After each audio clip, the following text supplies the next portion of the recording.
성경 말씀 예레미야 32장 1절에서 14절입니다. 유다의 시드기야 왕 10째 해 곧 느부갓네살 18째 해에 여호와의 말씀이 예레미야에게 임하니라. 그때의 바벨론 군대는 예루살렘을 에워싸고 선지자 예레미야는 유다의 왕의 궁중에 있는 시대들에 갇혔으니 이는 그가 예언하기를 여호와의 말씀에 보라 내가 이 성을 바벨론 왕의 손에 넘기리니 그가 차지할 것이며 유다 왕 시기야는 갈대아인의 손에서 벗어나지 못하고 반드시 바벨론 왕의 손에 넘겨진 바 되리니 입이 입을 대하여 말하고 눈이 서로 볼 것이며 그가 시드기야를 바벨론으로 끌어가리니 시드기야는 내가 돌볼 때까지 거기에 있으리라. 여호와께서 이와 같이 말씀하시니라. 너희가 갈대아인과 싸울지라도 승리하지 못하리라 하셨다 하였더니 유다 왕 시드기야가 이르되 내가 어찌하여 이같이 예언하였느냐 하고 그를 가두었음이었더라. 예레미야가 이르되 여호와의 말씀이 내게 임하였느니라 이르시기를 보라 내 숙부 살룸의 아들 하나멜이 내게 와서 말하기를 너는 아나돗에 있는 내 밭을 사라. 이 기업을 물을 권리가 내게 있느니라 하리라 하시더니 여호와의 말씀과 같이 나의 숙부의 아들 하나멜이 시드기야에게 와서 이르되 청하노니 너는 베냐민 땅 아나돗에 있는 나의 밭을 사라.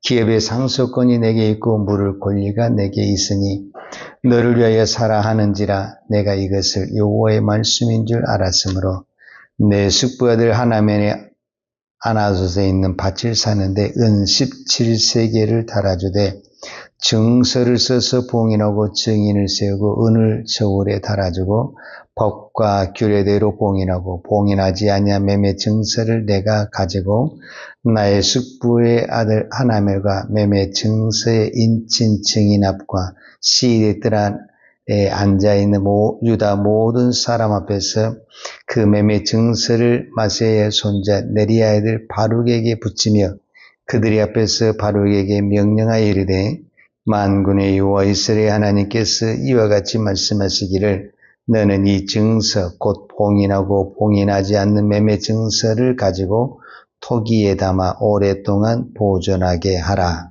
아멘. 오늘은 예레미야 32장 1절에서 14절의 말씀을 보았습니다. 우리가 성경의 기록을 볼 때, 특별히 구약 성경에 볼 때 이런 글씨를 볼 수가 있습니다. 32장 1절에 보면 유다 왕 시드기야 제10년 곧 느부갓네살의 제18년에 여호와의 말씀이 예레미야에게 임하니라. 그냥 여호와의 말씀이 예레미야에게 임하니라 이렇게 말을 해도 돼요. 그런데 유다 왕 시드기야 제10년 곧 느부갓네살 제18년에 여호와의 말씀이 예레미야에게 임하니라 이렇게 이야기하는 것은 이것이 어느 날 갑자기 이루어지는 것이 아니라 역사적인 그 시대에 정확히 이루어졌다는 것을 그 시간과 그 시대의 왕의 이름을 적음으로써 역사적인 사실이고 사건이라는 것을 말씀해 주고 있습니다. 왜 유다 왕 시드기야가 중요하냐면 유다 왕 시드기야 왕 때 이스라엘 나라가 망합니다. 그런데 이 시드기야 왕이 올라간 지 11년째 예루살렘 성이 멸망하고 나라가 전체가 망하거든요.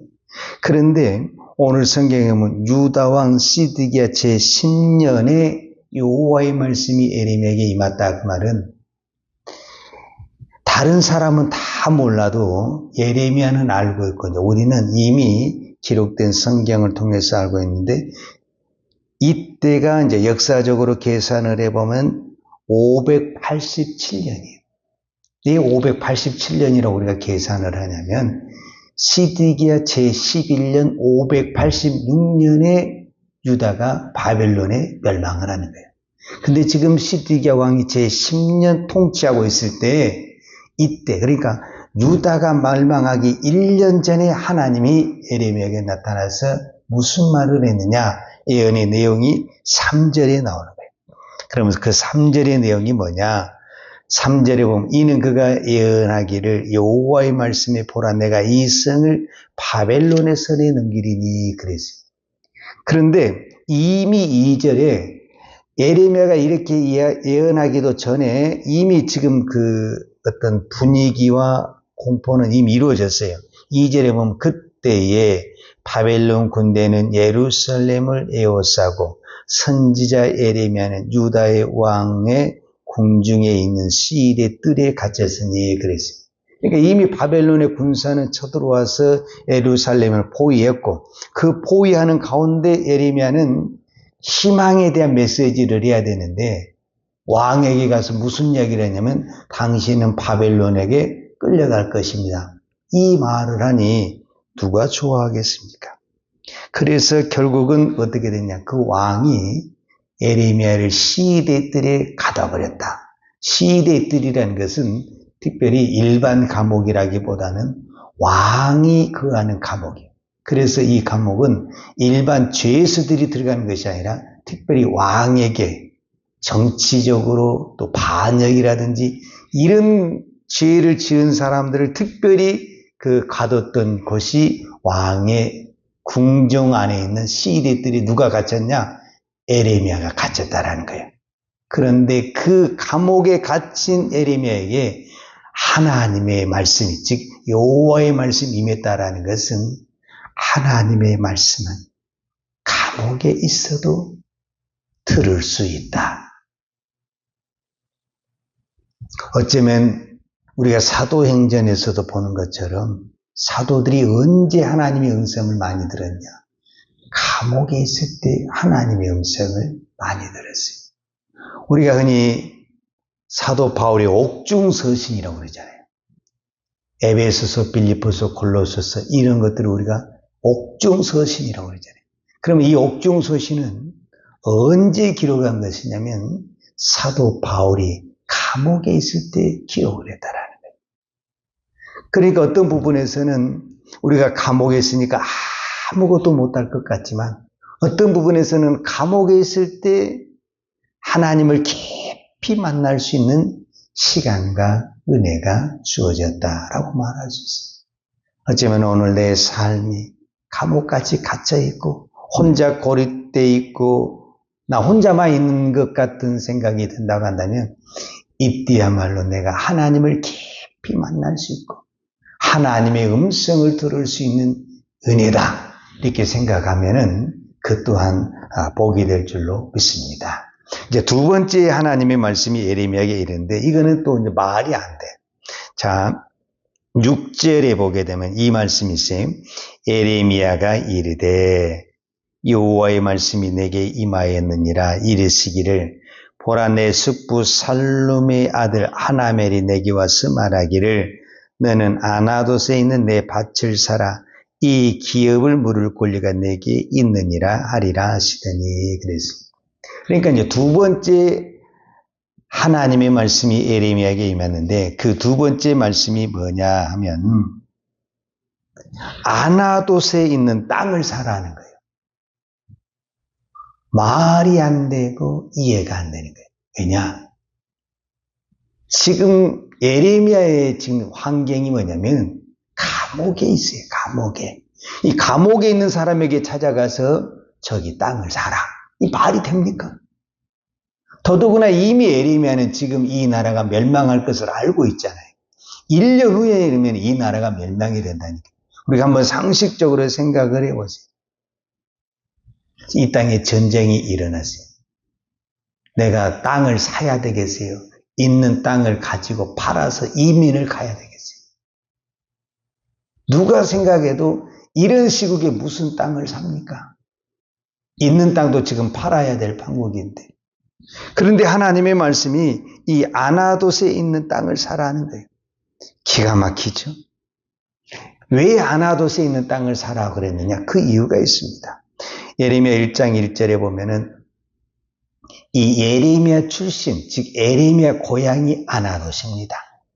예레미야 1장 1절에 베냐민 땅 아나돗의 제사장 중 hil기 아들 에레미야의 말이니라. 그러니까 에레미야 1장 1절에 에레미야에 대해서 설명할 때 에레미야가 어디 출신이냐? 베냐민 땅 아나돗의 사람이다 라는 것을 말하고 있어요. 그때 이제 하나님의 말씀이 예레미야에게 임해가지고 예레미야가 막 예언을 합니다. 근데 그 예언이 전부 다 희망이 아닌 절망적인 예언. 우리는 바벨론에 항복을 해야 된다. 우리는 바벨론에 끌려가야 된다. 그때만 해도 예레미야가 처음 하나님의 말씀을 받아서 예언을 할 때만 해도 사람들은 우리가 뭉쳐서 싸워야 된다. 아니면 애굽과 이렇게 조약을 해서 애굽의 힘을 끌어와서 우리가 전쟁을 해야 된다. 이런 분위기였는데 에레미야면 유일하게 바벨론에 포로 가야 된다. 바벨론에 항복을 해야 된다. 바벨론이 이 나라를 멸망시킬 것이다. 이런 이야기를 하고 있으니 다 싫어했어요. 특히 싫어하는 사람들이 있었는데 누구냐? 그 아나돗에 사는 고향 사람들이 제일 싫어했어요. 왜냐? 너 때문에 우리 고향이 다 망하게 생겼다.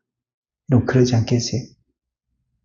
예레미야 한 사람 때문에 이 아나돗이 쑥대밭이 생겼어요. 아나돗만 미워하는 것이 아니라 전국의 사람들이 그게 어디 출신이라면 그 사람들 안 되겠구만. 그러니까 이 아나돗 사람들이 들고 일어나서 무엇을 했냐? 어떻게 하면 에레미야를 죽일까? 그 정도였어요. 그러니까 에레미야하고 이제 아나돗 사람들은 원수가 돼버렸어요. 이게 성경에 기록이 되어 있어요. 예레미야 11장 21절에 보면은 여호와께서 아나돗 사람들에 대하여 이같이 말씀하시되 그들이 내 생명을 취하려고 찾아 이르기를 너는 여호와의 이름으로 예언하지 말라. 두렵건대 우리 손에 죽을까 하노라. 그러니까 이 아나돗 사람들이 대놓고 예레미야에게 뭐라고 하냐면 너는 앞으로 한 번만 더 여호와의 이름으로 예언하면 우리 손에 죽어. 이 말을 대놓고 한 사람들이 누구냐면은 아나돗 사람들이에요. 그러니까 아나돗 사람들과 에레미야는 그렇게 친하지가 않아. 비록 고향 사람들이지만 그렇게 가깝지가 않아. 근데 그 땅을 사래. 여러분 그 땅에 가서 집을 짓고 살 수 있겠어요? 그 싫어하는 사람들 속에서. 그리고 앞뒤가 안 맞아. 왜냐하면 에레미야는 결혼을 안 했어요. 속된 말로 자식이 없어. 자식이 없는 사람에게 땅을 사서 뭐해요? 그리고 이미 이때는 이제 1년 후에면 나라가 망하잖아요. 그럼 이제 70년 포로로 끌려가잖아요. 그럼 70년 후에 에레미야 그때까지 살아있냐? 아니에요. 에레미야는 바벨론 포로가 돌아오기 전에 먼저 죽어요. 그러니까 예레미야는 아무 희망이 없어. 땅을 산다고 해서 자녀가 그 땅을 받는다든지 내가 다시 돌아와서 이 땅에서 농사를 짓고 산다든지 이런 희망이 보이질 않아. 그러니까 예레미야에게는 아무런 의미 없는 땅이에요. 우리가 땅을 살 때는 그 집에서 내가 집을 짓는다든지 농사를 짓는다든지 아니면 내가 오래 살아서 그 땅에 어떤 도움을 받는다든지 이런 희망이 보여야 땅을 사는 거잖아요. 근데 그런 희망이 전혀 없어요. 오히려 손해야. 저는 이런 생각이 들어요. 정말 예레미야는 세상 말로 어리석은 사람이고 바보예요. 아마 예레미야 그 시대, 특별히 이 아나돗에 있는 고향 사람들이 그렇게 생각을 하는 것 같아요. 그 고향 사람이 지금 감옥에 갇혀있는 예레미야에게 찾아와서 이 땅 좀 사세요 이렇게 말할 정도면 고향에 있는 사람 누구도 그 땅을 안 사는 거야. 이미 지금 사람들은 이제 알아. 지금 전쟁이 일어났고 시국이 일어났는데 누가 땅을 사겠어? 아무도 그 땅을 안 사는 거야. 근데 딱 그 사람이 생각해 보니까 미친 사람이 한 명이 있거든. 그 사람은 살 것 같아. 그러니까 그 사람이 지금 어디 있냐? 감옥에 있대. 감옥까지 찾아와서 이 땅 좀 사세요. 에레미야도 안 살 판인데 하나님이 미리 예언을 해준 거예요. 누가 와서 내게 땅을 사라고 하면은 그 땅을 사라. 그래서 예레미야가 그 땅을 사는 거예요. 그 산 이유가 무엇이냐? 이제 내일 본문에 나와요. 사실 우리가 이런 말씀을 들었을 때 이해가 안 되고 앞뒤가 안 맞죠. 그러나 예레미야는 아무 조건 없이 순종을 합니다. 왜 그러니까? 여호와의 말씀이니라. 이 한마디 때문에 그렇습니다. 그리고 내일 본문에 보면은 에레미야가 이 문제를 오늘 땅을 사고 다 매매 증서까지 다 만들어요. 그리고 내일 본문에 보면은 그 다음에 하나님 앞에 기도를 해요. 하나님, 왜 나를 땅을 사라고 합니까? 그 이유가 무엇입니까? 우리는 이미 성경을 통해서 알죠. 그러나 에레미야는 지금 모르잖아요. 무조건 여호와의 말씀이니까 사기는 샀어요. 근데 왜 내가 사야 되는지 이유를 모르겠어요. 하나님이 뭐냐면 너희들이 비록 바벨론 포로로 끌려가지만 그것이 끝이 아니라 다시 돌아오게 될 것이다. 즉 전쟁이 일어나서 포로가 가게 되면 사람들은 어떻게 생각하냐면은 이젠 끝났구나. 우리는 죽었구나. 우리는 희망이 없구나. 이런 생각을 할 때 하나님은 예레미야를 통해서 너희들이 바벨론 포로로 간 것은 끝이 아니다. 반드시 돌아올 것이다. 그리고 돌아와서 지금 예레미야가 땅을 사고 파는 것처럼 너희들이 다시 이 땅을 사고 팔 것이다. 그것을 미리 앞으로 70년 후에 일어날 그 어떤 사건들을 미리 예레미야를 통해서 보여주는 사건이 예레미야가 밭을 사는 사건입니다.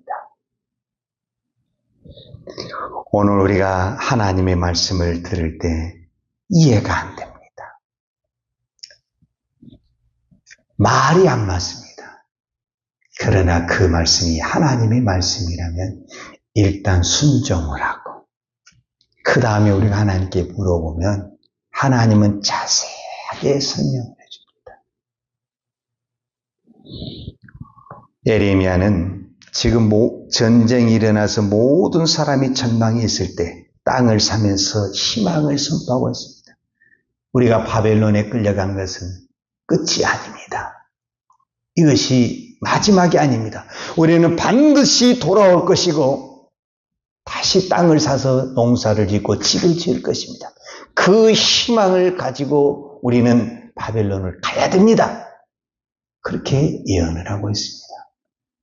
이 시대가 다 풍조로운 것 같지만 점점점 희망이 없고 소망이 없는 시대에 살아가고 있습니다. 이 시대의 유일한 소망은 어쩌면 교회입니다. 저와 여러분이 교회입니다. 여러분 만나는 사람들 보십시오. 희망이 얼마나 있는가, 소망이 얼마나 있는가. 점점점 사라져가고 있습니다. 그 사람들에게 교회가 소망이 돼야 되고 저와 여러분이 희망이 돼야 되고 왜? 우리는 이 땅이 전부 다가 아니고 우리에게는 천국이 있습니다. 하나님의 나라가 있습니다. 그것을 보여줄 수 있는 저와 여러분이 되기를 축복합니다. 기도하겠습니다. 하나님 아버지 감사합니다. 오늘도 말씀을 통해서 하나님의 계획, 하나님의 섭리를 들을 수 있는 은혜 주신 아버지 하나님 감사합니다. 우리는 늘 기도하고 하나님의 말씀을 듣지만 하나님의 계획을, 하나님의 뜻을 다 알지 못합니다. 그러나 우리가 믿음으로 순종하며 나아갈 때 하나님은 내가 생각지 못한 방법으로 하나님의 일을 이루시며 하나님의 뜻을 이뤄갈 줄로 믿습니다.